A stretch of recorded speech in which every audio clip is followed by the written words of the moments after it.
Well, it's a shutdown to call an end towards crime in the Western Cape, towards unemployment, poverty, and various other grievances that these communities are fighting for and standing up for this morning. Now, if you remember a couple of weeks ago when the Minister of Police, together with the National Commissioner, released those crime statistics, the Western Cape came out top in terms of the provinces in the country where a lot of gang-related incidents are being reported. Now, communities, more than 10 communities here in the Western Cape, Bellville, Langa, Bonteheuwel, where we are, so many other communities taking a stand and embarking on what they call a shutdown. Now, where we are close to Jake's Gelver Drive, and we have a couple of residents from Bonteheuwel also just standing here, also participating in this shutdown. Now, you have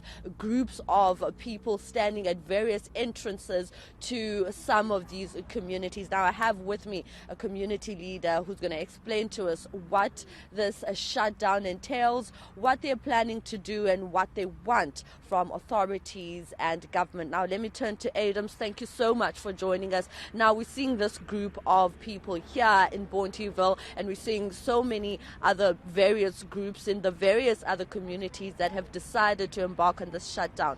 For people who are not in Cape Town, tell us why you've decided to call the shutdown. We've called the shutdown because our communities are being held hostage by gangsters, by crime. Every time of the day or night, we hear bullets. Our children are being mowed down, be they innocent civilians, be they part of gangsters, and we feel that we've just had enough. And communities across the Western Cape, be it rural, urban or peri-urban, they need leadership. They are yearning for leadership to say that we've had enough, what must we do? And for us to let government sit up, government, all tiers of government sit up and listen to us, we have to take to the streets. We have to disrupt life as per normal. We have to disrupt the economy, and therefore we embarked on this action. Mm-hmm. Now, we're seeing that there are buses coming in and out of this community. We're seeing some other residents who are not participating in this shutdown moving in and out. Now, logistically, how is this going to work out? This shutdown, does it entail people not being able to move around, whereas we are actually seeing people getting in and out of this community? Okay, what we have now is that communities across all of the participating communities, we said that we're going to be strategic, right? So most of the people aren't going to be here at 5, okay? So a lot of people are going to come here at about 7. So we have to be strategic in terms of when we are moving, when we're not moving. Remember, there's this thing with J.P. Smith and the city and everybody saying that we don't have a permit, right? And there's this thing about saying that we have to be 15 meters apart when we picket. Okay, so we need to take all of those things into consideration. So various communities have to move and be strategic in terms of when they are making the moves. So when we are having the masses behind us, which is probably about 7 or so, then we will move, because it's futile for us to move into roads and then the 15, 20, 50 of us will be arrested and we won't get to our end goal. And then what are your plans going forward? We understand that the shutdown was meant to start from 6, as it did, until 10 o'clock.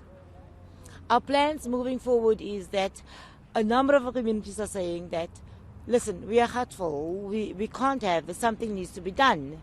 And then you have the proliferation of people's beliefs in political parties, in organizations, and all of these things. So the plan for us is building community-based organizations, building street committees, building people's voices, right?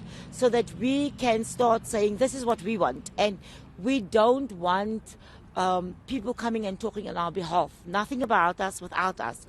For too long, political parties, organizations, whomsoever, claiming to be representing communities, right, they've literally thrown us under the bus. And we've said enough is enough. We're taking our lives, literally our lives, because our children are dying daily on the streets. We're taking our lives into our own hands, and we are organizing ourselves so that we can decide what is it that we as Western Cape communities, as working class communities, can do for government and other stakeholders to sit up, to come up with a comprehensive plan, because you can jail all the drug dealers, you can jail the gangsters, we can take all the drugs off the streets, but if our people don't have jobs, if they are unemployed, if they are hungry, they're going to revert to crime yet again, you know? So there needs to be an integrated strategy to grow the economy, to get work for our people, to literally, we are overcrowded, to give housing and land to our people, all of these things. Because at the end of the day, gangsterism is the result of poverty. And if government doesn't come to the party, and if government doesn't hear our pleas, then we are doomed.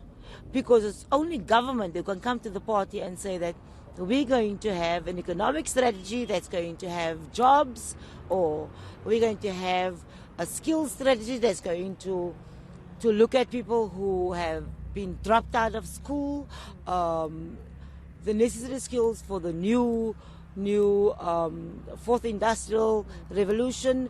We're going to see to this overcrowding that is so central to the crime, be it violence, sexual violence, abuse, all of these things.